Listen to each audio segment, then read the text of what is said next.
Welcome to the Rotary Time Show, a public service program presented by Rotary District 7610, Virginia. On our programs, we talk with Rotarians and community leaders and discuss how Rotary International builds partnerships to support local, national, and rural communities. I'm your host, Rotarian Dr. Deborah Jackson from the Rotary Club of McLean, Virginia.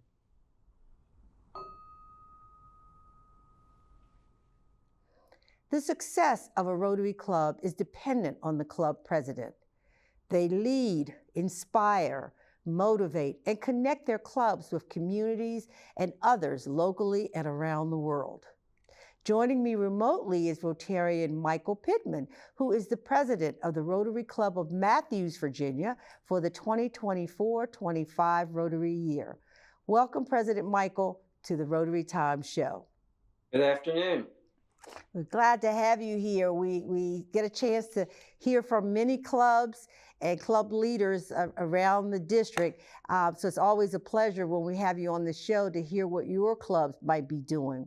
So to get us started, let's talk a little bit about you. Can you briefly share with us something about yourself, where you're from, your education, your profession, family? Just tell us a little bit about you.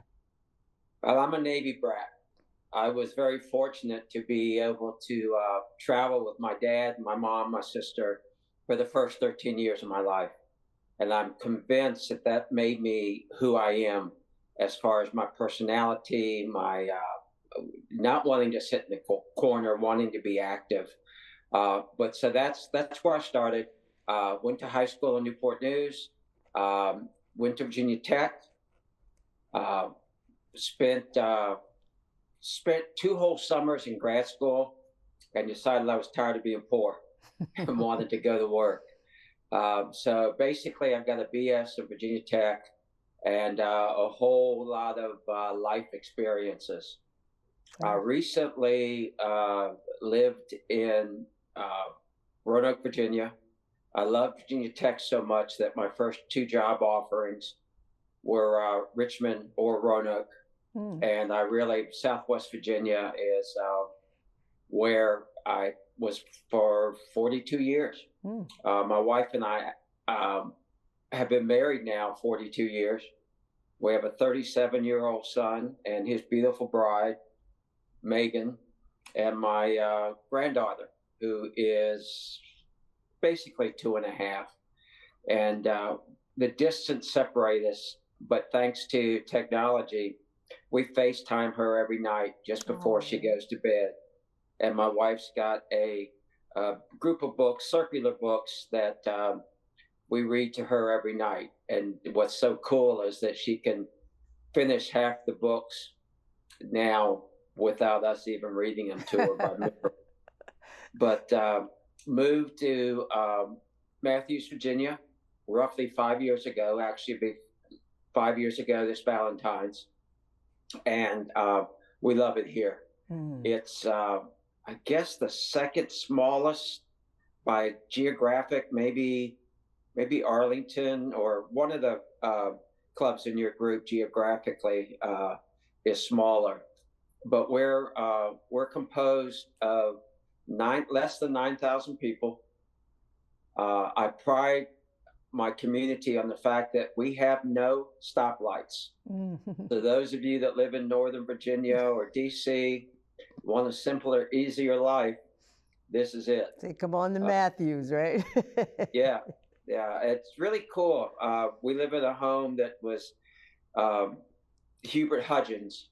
The Hudgens are many different clans here, but they're one of the big names. And it turns out once we got here that my wife's great-great-grandfather and great-great-great-grandfather are all Hudgens. So we have a little bit of a come here, been here mentality, but the sense of fact that we have 2 great-grandfathers, 2 senior citizens, I think we get to call ourselves comeback. There you go. But it's an amazing community. Wonderful, wonderful. And that's why the majority of my club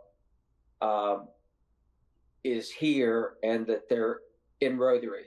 They're in Rotary in addition to a lot of them are looking for a way to give back to the county Mm-hmm. with the fact that a lot of us are members of different churches. That's how I ended up in Rotary. Carl Braun, who is a previous president of our club, actually, he was president during COVID, led it in a very difficult time, but did a great job of it. And he now currently is one of my members at large. Oh, wonderful. That's good to So hear. we are made up of people. We agree 100% wholeheartedly with the international mission, especially in regards to polio and water situations. But we are a local community-driven club. Gotcha. Well, let's talk about your leadership now. We know people step into leadership roles for many, many different reasons. What inspired you to step into the role of club president? I had been very, very active in my previous church in Roanoke. Wasn't necessarily looking to get that active. Well, I'm very active in my church, but not to that degree that I was. And Rotary gave me the opportunity and the path to be able to give back to a community that I wholeheartedly fell in love with. So I and the majority of my club are in it to give back to our community. Wonderful. When you talk about the role of the president, what does your typical week, month look like? Are you overwhelmed? We hear some presidents say it's a little overwhelming, and some presidents say, no, it's a piece of cake. It's very easy. What's your thoughts on that? I think we have an issue with presidents making it seem so hard and so difficult. I'm challenged right now. I'm actually president 24, 25, and 25, 26. Mm-hmm. A lot of that, not that I just was really looking for 2 years of this, but that I had a very hard time finding a president-elect. Mm-hmm. So this was a way to go about it, and I'm just about ready to do that march and get that elect. Gotcha. But mm-hmm.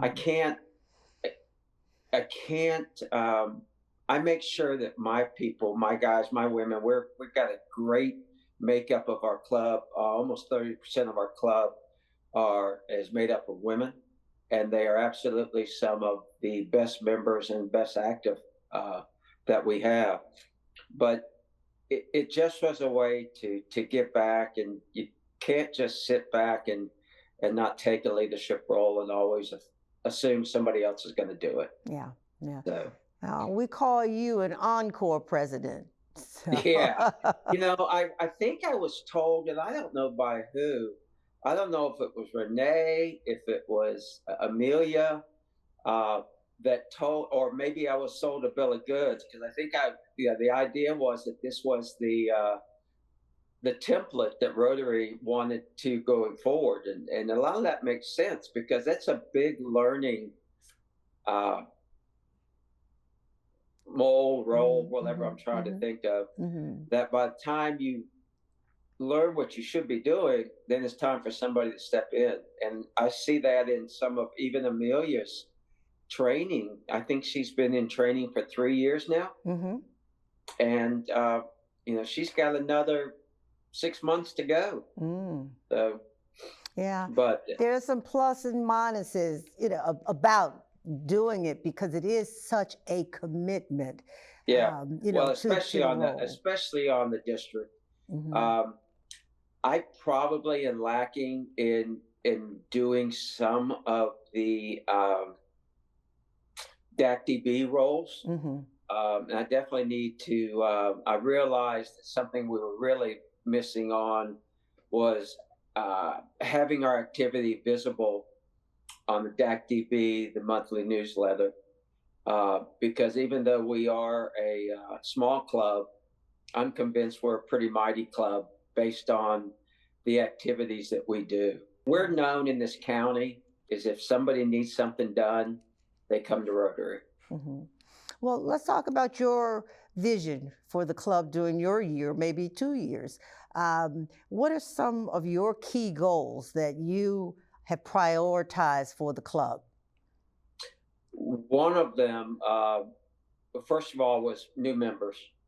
I've got a goal that I wanted to set that for 5 new members. And we're probably about 40% there.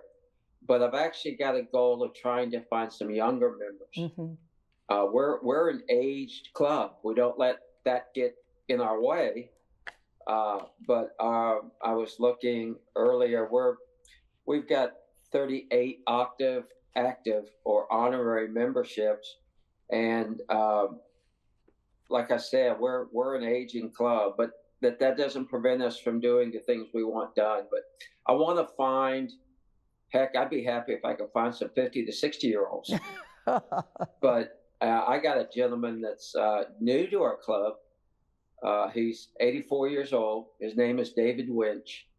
And he is, I'm very fortunate to have some Brits in my family previously.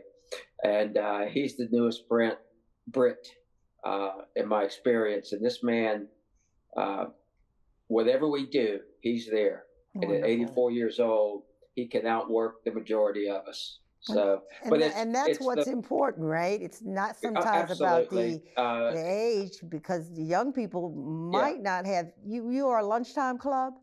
No, we're a breakfast club. And some can't attend breakfast meetings. Yeah, we're a breakfast club. We are I had the stats here somewhere. I wrote them. We are, when I told you 60 and over, we're 20 members are 60 and over. But we are a retirement club, so the breakfast works better. We've looked at the thought of maybe changing it up, but for right now, the breakfast works best for us. We have our breakfast at the Piankatank Rotary Club, and those 2 guys that do the breakfast for us are pretty amazing. So anybody that's been to our club, we serve a pretty good breakfast. Wonderful, wonderful. Well, we're going to take a short break and be right back and talk more with President Michael. Please stay with us. We are this close. We're this close. We are this close. Of wanting to making history. This close to changing the world. We are this close. This close. This close to making sure no child suffers a crippling disease ever again. This close. We are this close to ending polio. Ending polio. All we need is you. This close. If we don't act now, we may lose this chance forever. Help Rotary make history at endpolionow.org. Welcome back to the Rotary Times. We're here talking with Rotarian Michael Pittman, the president of the Rotary Club of Mathews, Virginia, for the 2024-25 Rotary year. President Michael, you've shared with us some amazing stats and information regarding your club. Let's move to maybe your club projects and initiatives. Share some highlights of some of your more recent projects that you've been involved. If anybody's had first of all, Mathews is not an area that you go through. You have to be intending to come here to find it. But one of the things we pride ourselves on is New Point Comfort Lighthouse, which the renovation's been going on for probably 5 years, and it has just recently been completed. But there's an overlook there that's a National Conservancy property that was really in disrepair. It was, if you really look at it hard, you could see it. We started out with a project that we thought we could replace planking, and then we're told by an engineer that the place was so bad that it wouldn't be worth the effort. The good news is, after 3 years and working with the Middle Peninsula Planning and our local Board of Supervisors and different clubs, so forth, there's probably 20 organizations that are involved in this. In approximately 2 weeks, there is a project is starting that's completely funded and will approach it's a $170,000 project, and by the time it is finished, There's some shoreline work done. It could be approaching 200,000. That was initially started by our Rotary Club. And I think that's a major feather, pat ourselves in the back. There were other groups involved, but we were the spearheads for that. And it's a major tourist attraction for our county. That's one of the reasons that section is why I bought the house and moved here. It's 2 miles from my house. So that's one of the things that we can pride ourselves on. Our events that we have 5 major events in the county. It starts out with chili cook-off that takes place the Saturday before Super Bowl. Then we roll into Party for a Purpose. That's the first weekend in June typically. And that is the 5 events, 4 of them go into a major bucket. The Party for a Purpose is one particular purpose that we elect each year. And so far we've done the Overlook. By the way, our club participated in that to the tune of about $30,000. We have done Meals on Wheels.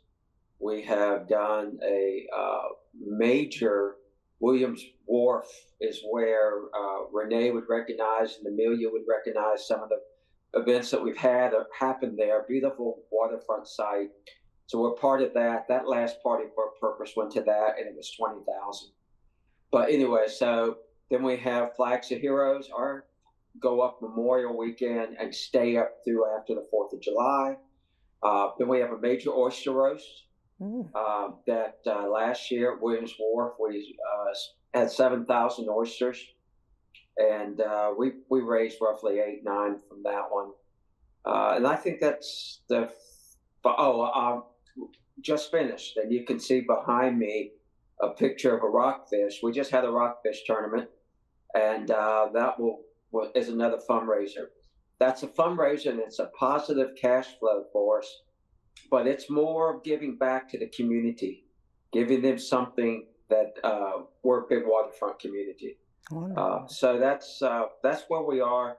Typically, this last year was a little higher than normal because the Owen Center, we managed to collect over $20,000 for that project.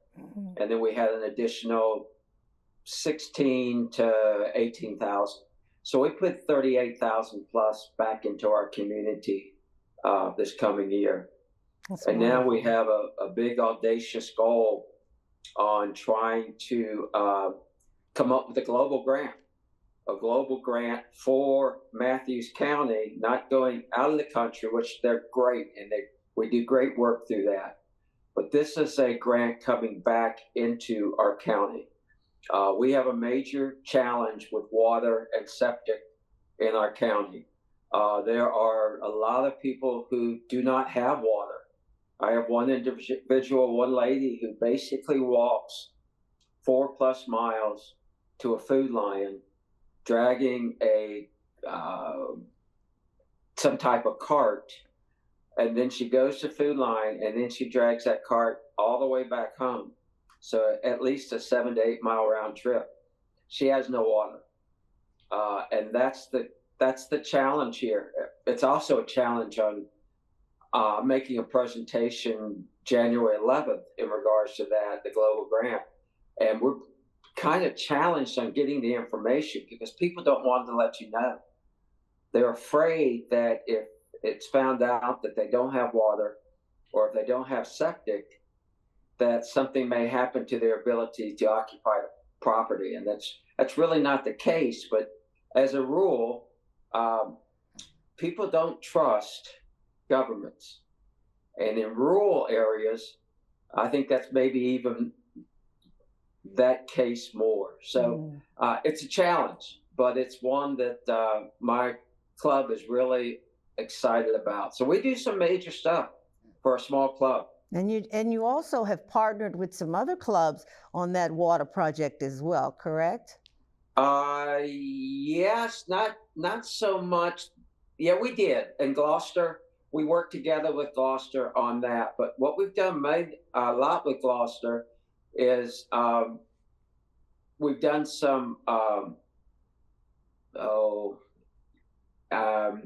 help me, the shock temporary units, the three letters, like my mind is not coming up with them. AED, I think. Okay. So we partnered with them doing that. We have partnered with the Gloucester State Park and done some lean-to type of places. It's a large property, a lot of trails, but no place for somebody to sit or get out of the sun if they're walking the large trails. So Right. we built some rest areas for that with Gloucester. Well, thank you for that, and thank you for bringing it to our attention regarding the issues around water. We here in the U.S. kind of take it for granted that everyone has running water, you know, in their homes. We think of global grants being helpful to other countries to ensure that they have it. And here, right here in our own backyards, here in Virginia, there is a need. So thank you for bringing that to light and to the attention of the viewing audience as well. The water is going to be an easy fix. We're looking at putting in community water wells instead of having an impact on 5 or 6, 7 homes, to be able to have an area where people can go to get water. We're also looking at places that already would help us as far as churches and firehouses and that. And then the septic is going to be a harder. Obviously, you can't have a community septic situation, but for instance, my home, you can't use the typical septic system because my home is 2.5 feet above sea level, and all you have to do is dig 2-foot hole and you're at water. So a lot of the areas use what's called clear stream systems, and they're expensive. They're $50,000-$60,000 to put in. So we get to solve the water issue first, and then figure out how we attack the septic. Absolutely. Good for you. Good for you. Retaining members, how have you found, or what have you found to be the most effective way to keeping members and keeping them active and engaged? The club being active itself. I said we have 5 events, and, give credit to where credit is due. With Amelia and Renee, our current district and then past district, they like to have fun. And we have the 4-way test, but in our district we have a 5-way test, and that 5-way test will it be fun? So we make even our events are fun, and then we do other projects above and beyond the 5. So if you keep the members active and there's something for them to do, understanding that not everybody can be at everything, but what a better way to know your neighbors. When my wife and I first moved to Mathews, the first Christmas parade we attended, we knew 2 people. It been about 8 months. And now, through my church, especially through Rotary, and my wife is an artist, and so the art community. So this coming Christmas parade, which is this Saturday, we'll know at least 300 people. Wow. So getting them in touch with everyone, and again, having fun, not having an event every couple months, what we do, but we're constantly together, and that social contact is so important. So I think that's how we keep everybody together. I hear you. Michael, in one word, can you tell us about your personal experience as president in one word? Fulfilling. Fulfilling. Okay. Wonderful. Wonderful. It's glad to hear, especially since you are going to be an encore president. Yeah, You- I'll let you know how the second year goes. All righty, that'll work. We want you to come on back and keep us posted Yeah. on all the things that you will be doing. Hey, if I can't find my president-elect, are you willing? That's a pretty far truck for me to come all the way down there. If I can do it virtually, maybe we can talk. Yeah. And I think for us, it's important for us to have a meeting once a week. Mhm. I know some clubs, I think, maybe are steering away a little bit. Oh, by the way, the other thing we just did, and I need to give a shout out to Steve Gahan, is that we are now the satellite club. We For are, I guess, the parent, whatever the right word is. Mhm. The To that. Middlesex Club was facing some challenges, Wonderful. Yeah. and we are a Helping them out. satellite provider or whatever. Okay, well, I was glad to hear that, and we want to thank you again for coming on, and we hope to see you again in the future. Okay. All right. Well, I'll see you in January. You got it. For the Rotary Times program, I am your host, Rotarian Dr. Deborah Jackson from the Rotary Club of McLean, Virginia. You're welcome to join us at a Rotary Club in your area for either breakfast, lunch, dinner, or a service project. You can find a Rotary Club near you by looking us up on the internet. Many clubs are hosting meetings in person, virtually, or in some hybrid format. You only need to look us up for the details. Remember, our time is your time, and it's always time well spent. Please join us for our next program as we continue to celebrate Rotary's 118 years of service above self.